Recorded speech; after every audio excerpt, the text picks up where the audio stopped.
శ్రీ పంచమి శుభాకాంక్షలు. శ్రీ పంచమి విశిష్టత. మాఘశుద్ధ పంచమిని శ్రీపంచమి అంటారు. ఈ దినం మహాసుప్రసిద్ధమైన పర్వదినం. దేవీభాగతం, బ్రహ్మాండ పురాణం వంటి పురాణాలు ఈ శ్రీ పంచమిని గురించి విశేషంగా చెప్తున్నాయి. సకల విద్యా స్వరూపిణి అయిన పరాశక్తి సరస్వతీదేవి జన్మదినంగా చెప్తారు. శ్రీపంచమి విద్యారంభ దినమని, వాగ్దేవిని ఆరాధించి అక్షరాభ్యాసం చేయాలని బ్రహ్మవైవర్త పురాణం చెప్తుంది. విద్యాదానం జ్ఞానదానమేనని అన్న దానం తర్వాత ఈ విద్యాదానానికే ప్రాముఖ్యత ఉందని అంటారు.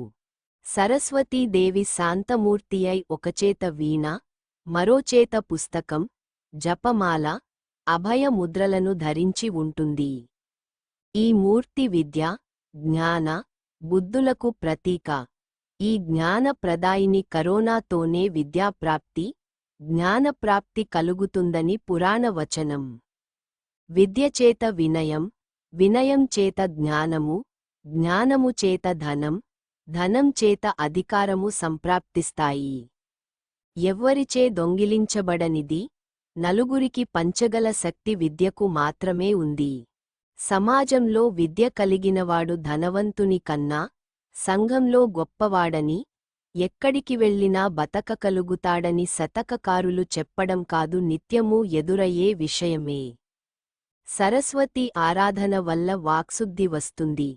మనిషికి మాటే ప్రాణం కనుక ఈ దేవిని ఆరాధించి మనిషి సద్బుద్ధిని పొందుతాడు. మేధ, ఆలోచన, ప్రతిభ, ధారణ, ప్రజ్ఞ, స్ఫురణ శక్తుల స్వరూపమే శారదాదేవి. అందుకే ఈ దేవిని శివానుజ అని పిలుస్తారు. సరస్వతీదేవిని పూర్వం అశ్వలాయనుడు ఆరాధించి ఆ తల్లి కటాక్షం పొందాడని అంటారు. సరస్వతీదేవిని ఆరాధించే విధానం సరస్వతీ రహస్యోపనిషత్ అనే గ్రంథం తెలియపరుస్తోంది. వాగేశ్వరి, వాగ్వాదిని, మహాసరస్వతి, సిద్ధసరస్వతి, నీలసరస్వతి, ధారణ సరస్వతి, పరాసరస్వతి, బాలాసరస్వతి, ఇలా అనేక నామాలు గల ఈ వాగ్దేవి సామాంపాతు సరస్వతి అనే మకుటంతో ఉన్న శ్లోకాలతో పఠించడం వల్ల శారదాదేవి సంతోషించి అపార జ్ఞాన రాశిని ప్రసాదిస్తుందని పెద్దలు చెప్తారు. ఆదిలాబాద్ జిల్లాలో గోదావరి తీరాన బాసర క్షేత్రంలో వెలసిన జ్ఞాన సరస్వతీని ఆరాధిస్తూ ఇక్కడే వేద వ్యాసుడు తపం ఆచరించాడట. అమ్మవారి సాక్షాత్కారం పొంది అమ్మ అనుగ్రహంతోనే వేద విభజన, మహాభారతాది పురాణాలను రచించాడని అంటారు. ఈ అమ్మ దగ్గర అక్షరాభ్యాసం చేయిస్తే పిల్లలు అమ్మకరుణతో జ్ఞానరాసులు అవుతారని పెద్దల నమ్మకం. ఈ రోజున సరస్వతీదేవిని తెల్లని పూలతో పూజించాలి. అమ్మవారిని శ్వేత వస్త్రాలతో కాని, పసుపు పచ్చ వస్త్రాలతో కాని అలంకరించాలి.